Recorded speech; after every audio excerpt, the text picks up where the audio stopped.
Good morning. मेरा नाम है मोहित और आप देख रहे हैं V4U। आज हम बात करने वाले हैं व्यंजन के बारे में। जैसा कि हमने पिछली क्लास में पढ़ लिया था स्वरों के बारे में, तो आज देखते हैं व्यंजन क्या होते हैं। तो व्यंजन, सबसे पहले तो इनकी डेफिनेशन को समझ लेते हैं। ऐसे वर्ण, यानी कि जिन वर्णों को उच्चारण के लिए किसी अन्य वर्ण की सहायता लेनी होती है, किसी अन्य वर्ण की जरूरत हो। ऐसे वर्ण जिन वर्णों को उच्चारण के लिए किसी अन्य वर्ण की जरूरत हो, उनको बोला जाता है व्यंजन। क्या बोलते हैं उनको? व्यंजन। जैसे स्वरों को स्वतंत्र बोला जाता है, मतलब स्वरों को बोलने के लिए किसी अन्य वर्ण की जरूरत नहीं होती, लेकिन व्यंजनों को बोलने के लिए किसी अन्य वर्ण की जरूरत होती है। जैसे अगर हमने क लिखना है तो वो होगा क प्लस अ। क लिखना है तो क प्लस अ। चाहे मैंने ख लिखना है, अगर मैं लिखना चाहूँ ख, तो ख के साथ भी क्या होगा? ख प्लस अ। तो ऐसे वर्ण जिनको बोलने के लिए किसी अन्य वर्ण की जरूरत हो, उनको बोला जाता है व्यंजन। क्या बोला जाएगा उनको? व्यंजन। अब एक शब्द होता है हलंत। जैसे कि आप देख रहे होंगे, मैंने यहाँ किसी भी वर्ण को लिखने के लिए उसके नीचे हलंत लगाया हुआ है। तो हलंत क्या होता है? जब व्यंजन वर्ण स्वर के बिना बोले जाते हैं तो हलंत का प्रयोग किया जाता है। पूछा जा सकता है, जब व्यंजन स्वर के बिना स्वरों के आपने बोलने हैं, स्वर के बिना बोला जाएगा तो उसको बोलेंगे हलंत। हलंत का मतलब ऐसे व्यंजन जिनमें स्वर के बिना बोला जाएगा। जैसे मैं क लिखना चाहूँ और मैं इसमें अ को, यानी कि स्वर को ना मिलाना चाहूँ, तो मुझे इसके नीचे हलंत लगाना पड़ेगा। अगर मैं लिखना चाहूँ ख बिना स्वर की मदद के, तो मुझे ख के नीचे हलंत लगाना पड़ेगा। ठीक है, तो ये कहलाते हैं हमारे हलंत। अगर जिनमें हमें व्यंजनों को लिखना हो, तो व्यंजनों को स्वरों के बिना अगर लिखेंगे तो तब हमको लगाने की जरूरत पड़ती है हलंत। चलिए अब बात करते हैं उच्चारण के आधार पर कितने व्यंजन हैं। उच्चारण के आधार पर कितने व्यंजन हैं, तो आज हम पढ़ने वाले हैं उच्चारण के आधार पर व्यंजन। उच्चारण के आधार पर सबसे पहले आता है स्पर्श व्यंजन। स्पर्श व्यंजन वो व्यंजन जिनको बोलने के लिए जीभ के किसी भी हिस्से को टच करना पड़े। लिख देता हूं यहां पे, स्पर्श का मतलब होता है छूना। तो जिनको उच्चारित करने के लिए जिनको उच्चारित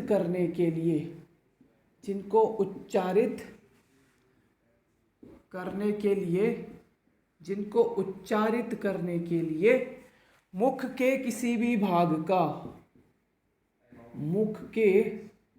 भाग, चाहे वो कंठ हो, चाहे वो तालु हो। तालु मतलब ये पैलेट, हमारा हार्ड पैलेट, सॉफ्ट पैलेट। कंठ, तालु, चाहे वो दंत हो या फिर मूर्धन्य हो। जिनको मूर्धन्य नहीं पता, मतलब ऐसे वर्ण जिनको बोलने के लिए आपको जीभ के किसी भी भाग को मोड़ना पड़े, मूर्धन्य। जैसे मूर्धन्य वर्ड ही मैं बोल रहा हूं तो मेरी जीभ मुड़ रही है। ऐसे वर्ड जो गले से आवाज आ रही है वो कंठ। जो ऐसे वर्ण जिनको बोलने के लिए मेरी जीभ टच कर रही है किसी भाग को, वो तालु। जिनको बोलने में मेरे दांतों की हेल्प लेनी पड़ रही है, वो दंत। और मूर्धन्य मतलब जिनमें मेरी जीभ मुरझा रही है।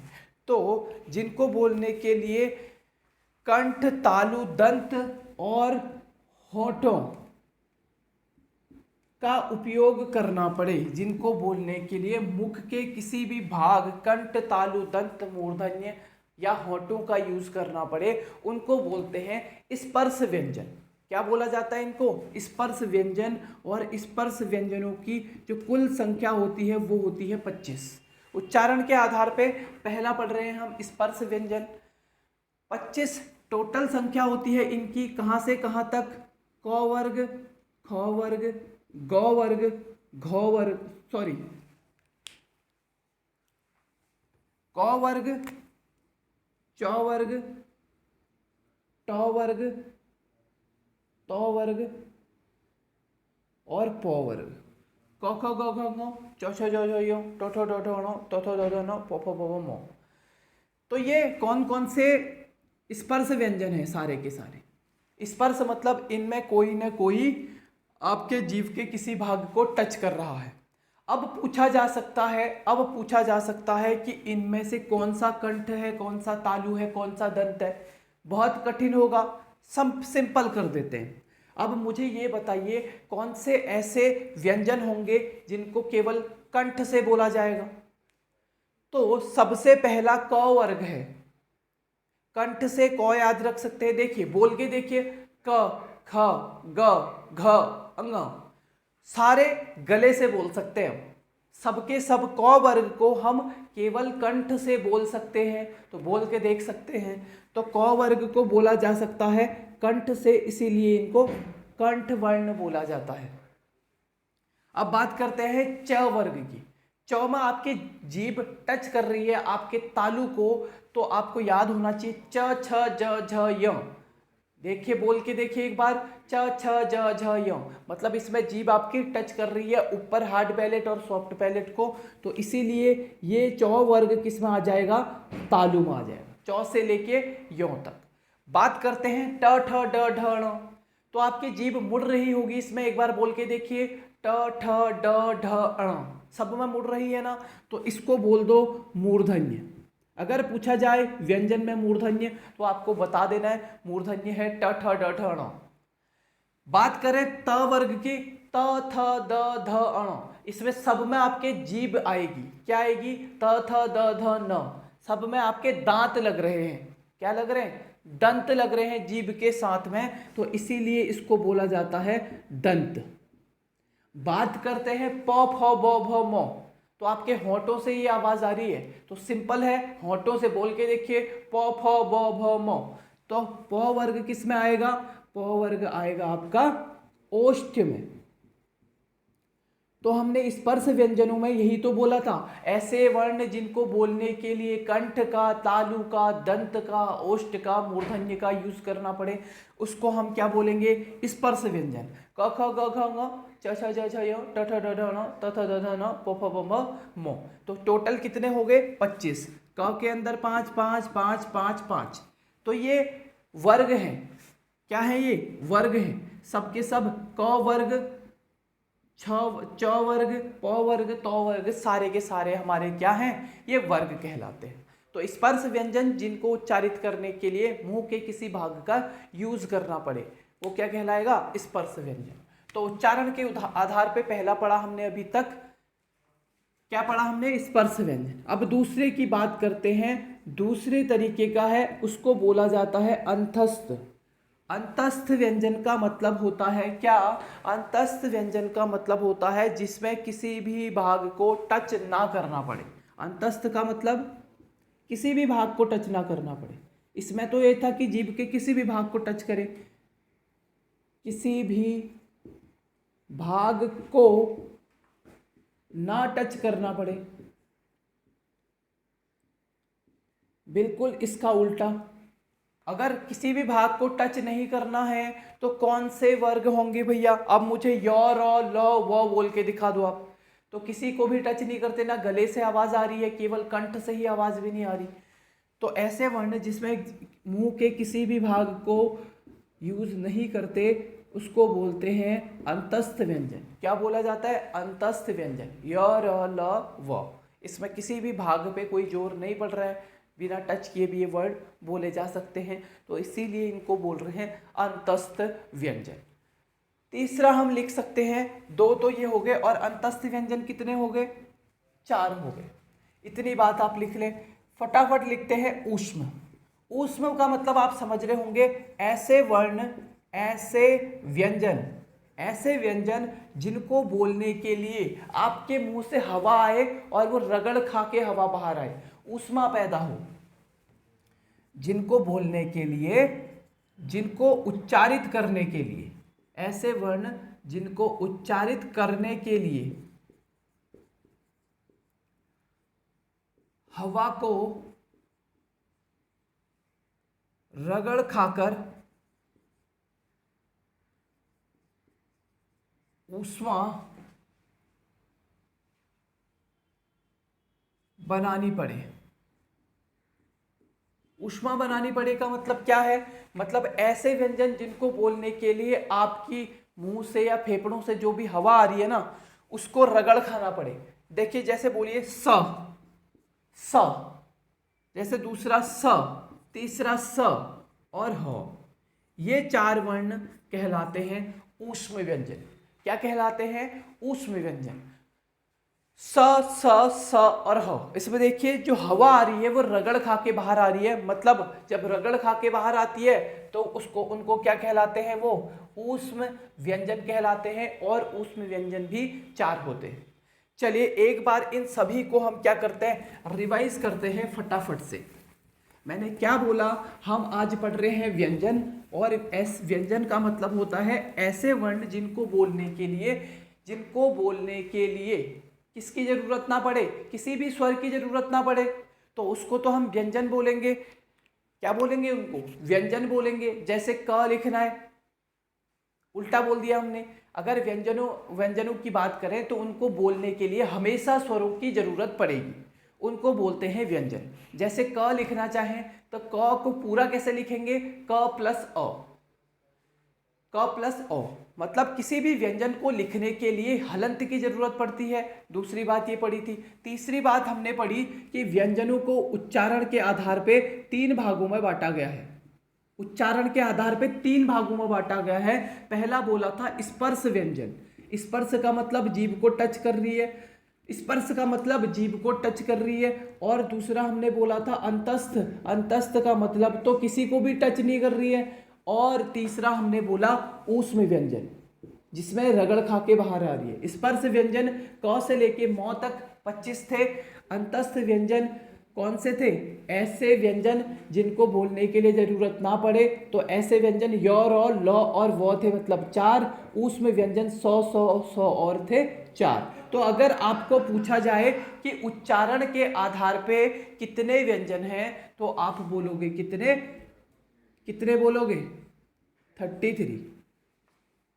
उच्चारण के आधार पे व्यंजनों की संख्या 33 है। आप लिख सकते हैं यहां पे उच्चारण के आधार पे व्यंजन, उच्चारणों के आधार पे व्यंजन 33। अब देखते हैं कुछ और व्यंजन भी हैं। जैसे पहले एक नोट लिख लीजिए, य और वो, य और वो जो व्यंजन है इनको अर्ध स्वर बोला जाता है। क्या बोला जाता है इनको? अर्ध स्वर। य और वो को अर्ध स्वर बोला जाता है। क्यों बोलते हैं? देखिए, अगर आपने, क्योंकि इनमें कहीं पे भी अर्ध व्यंजन नहीं आते, ये स्वर से ही मिलके बने रहते हैं।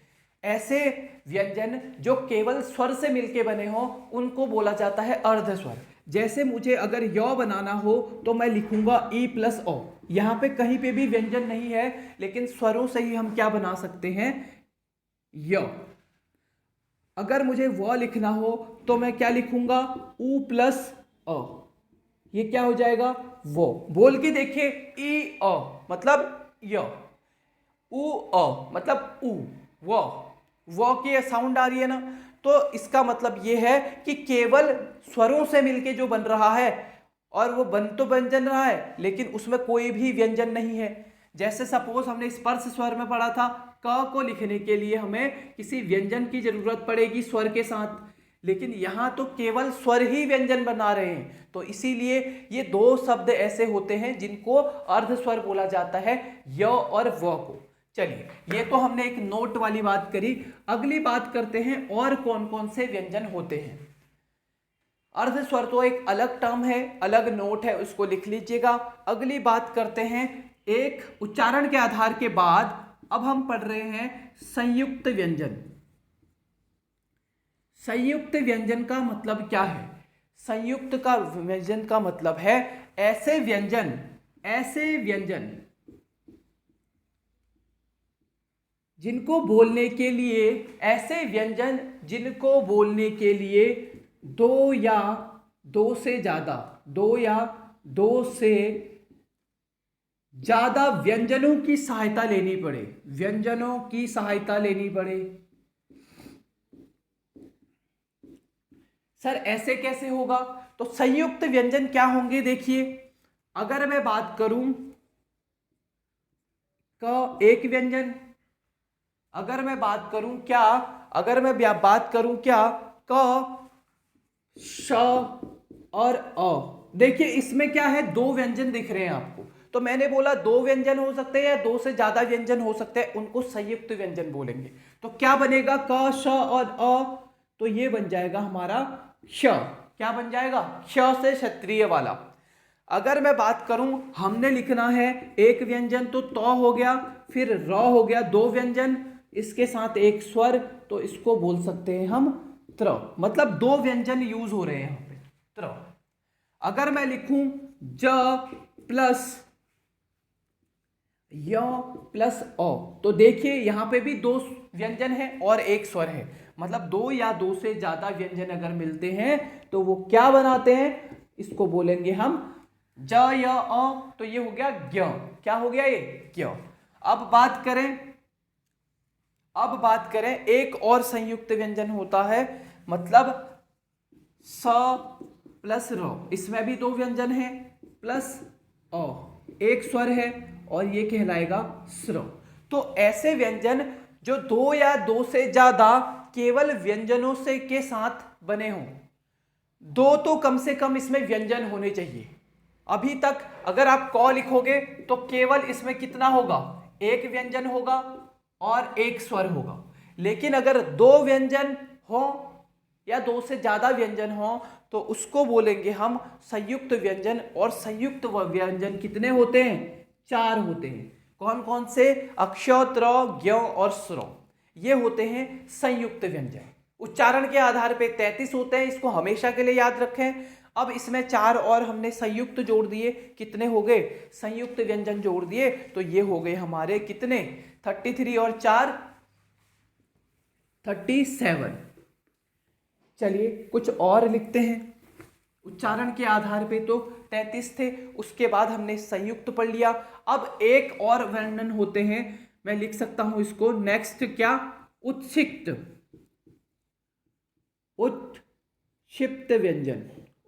व्यंजन। क्या पढ़ेंगे नेक्स्ट? उक्षिप्त वर्ण, ये प है, उक्षिप्त आधा प। उक्षिप्त व्यंजन किसे बोलते हैं? ऐसे व्यंजन जिनको बोलने के लिए हवा को बाहर फेंकना पड़े। सीधे सीधे लिखता हूं मैं, जिनमें हवा को बाहर फेंकना पड़े। फेंकने का मतलब समझाऊंगा मैं आपको, अभी के लिए तो आप ऐसे ही याद करें। जिन व्यंजनों को बोलने के लिए हवा को बाहर फेंकने की जरूरत हो उनको बोलेंगे उक्षिप्त व्यंजन। जैसे बोल के देखिए, ढ ड ढ ड ढ, तो ड और ढ, मतलब ड और ढ, इनमें बोलने के लिए जब भी आप इन दोनों को बोल रहे हैं तो हवा बाहर की तरफ फेंकी जा रही है, इसीलिए इनको बोला जाता है उक्षिप्त, मतलब जिनमें हवा को बाहर फेंकना पड़ रहा है, उन व्यंजनों को बोलते हैं उक्षिप्त व्यंजन। क्या बोलते हैं? उक्षिप्त व्यंजन। और ये भी कितने हैं? दो हैं। तो चलिए अब कैसे क्वेश्चन आएंगे एग्जाम में, उनके हिसाब से टोटल कर लेते हैं। चलो पहला क्वेश्चन तो हमें क्लियर है कि उच्चारण के आधार पे व्यंजन कितने होते हैं। उच्चारण के आधार पे कितने व्यंजन होते हैं, तो हमेशा याद रखना है 33। अगर पूछ ले दूसरा क्वेश्चन, या तो हो सकता है ये पूछ ले कि वर्णमाला में कितने व्यंजन हैं, वर्णमाला में व्यंजनों की संख्या, तो वर्णमाला में अगर व्यंजनों की संख्या पूछे तो हमारे 33 तो ये थे, प्लस इसमें हम संयुक्त भी जोड़ेंगे, प्लस इसमें हम उपक्षिप्त भी जोड़ेंगे, और कौन सा था, उपक्षिप्त और संयुक्त दोनों जोड़ लिए हमने, तो कितने हो जाएंगे 33,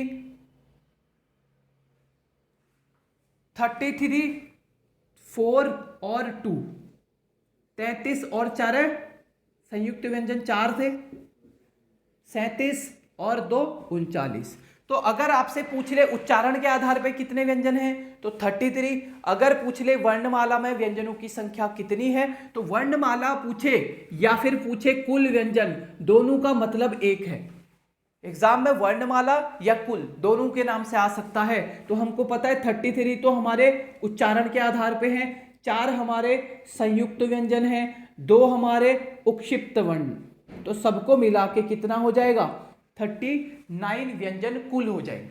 लेकिन क्वेश्चन तो घुमा के ये भी पूछ सकता है वर्णमाला में कितने वर्ण हैं, कितने वर्ण हैं, कितने वर्ण का मतलब होता है स्वर और व्यंजन टोटल मिला के कितने हैं। तो स्वर कितने थे टोटल स्वर कितने थे, यहां पे वर्णमाला वर्ड का मतलब ही टोटल है, वर्णमाला को आज के बाद याद रखना टोटल। तो कितने स्वर टोटल थे तो हमने पढ़ा था 13 टोटल स्वर थे, प्लस 39 ये हो गए 39 टोटल व्यंजन। वर्णमाला का मतलब वर्ण बोल रहा है और वर्ण का मतलब स्वर और व्यंजन दोनों लगा के बताओ कितने हैं वर्ण। तो यहाँ पे आप 39 मत करना क्योंकि यहाँ पे स्वर भी ऐड करने के लिए बोलेगा वो। यहाँ पे व्यंजन लिखा है या वर्ण लिखा है, वर्ण में दोनों चीजें आ जाएंगी। तो 39 और 13 हो गया हमारा 52। आज के बाद अगर कोई भी पूछ ले वर्णमाला में कितने वर्ण हैं तब आप वहां पे बोल सकते हो 52 स्वर और व्यंजन टोटल लगा। अगली कक्षा में और अच्छी चीजें पढ़ेंगे, इससे आगे पढ़ेंगे। आज के लिए बस इतना ही। Thank you.